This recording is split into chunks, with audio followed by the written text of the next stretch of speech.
అంటే అన్న అంటాడు హరీష్ రావు రేవంత్ రెడ్డి అధికారిక కార్యక్రమాలలో తిడతాడు ఎందుకని. ఆయన ఇవాళ మాట్లాడుతుంటే చంద్రశేఖరరావు గారంట తెలంగాణ జాతిపిత అంట. మిత్రులారా, ఇట్లా మాట్లాడితే ఇంకా నేను ఏదో ఒకటి అనకపోతే ఎట్లయితుంది మీరు చెప్పురు. జాతిపిత గురించి మీకు తెలుసు కదా.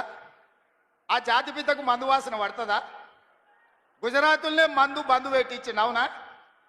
ఆ జాతిపిత గాంధీ ఆశ్రమాలలో ఉన్నాడు, నిరాడంబరంగా ఉన్నాడు.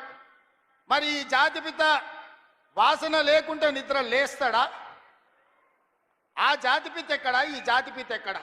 ఆ జాతిపిత ఎక్కడో చిన్న చిన్న దళిత వాడల్లో జీవితం గడిపితే 100 ఎకరాల ఫామ్ హౌజుల్లో ఈ జాతిపిత గారు ఉన్నారు. ఈయన జాతిపిత ఎట్లయితాడని నేను అడుగుతున్నా.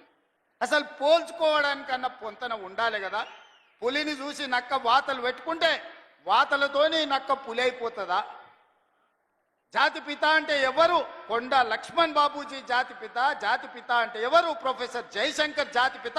ఏ పదవి లేకుండా సర్వం త్యాగం చేసి ఈ దేశం కోసము, స్వతంత్రం కోసము, తెలంగాణ రాష్ట్రం కోసం సర్వం దారబోసిన కొండ లక్ష్మణ్ బాపూజీనో ప్రొఫెసర్ జయశంకర్ తెలంగాణకు జాతిపిత అవుతాడు తప్పితే నోరు తెరిస్తే అబద్ధాలు చెప్పేటోడు, తెలంగాణ రాష్ట్రాన్ని దోసుకున్నాడు, 100 ఎకరాల ఫామ్ హౌజులు కట్టుకున్నాడు, 1,00,000 కోట్ల రూపాయలు సంపాదించుకున్నాడు, టీవీలు పేపర్లు పెట్టుకొని అబద్ధాలను విషప్రచారం చేసేటోడు తెలంగాణ జాతిపిత ఎట్లయితాడని తాటి చెట్టులాగా పెరిగినాయని నేను అడుగుతున్నా.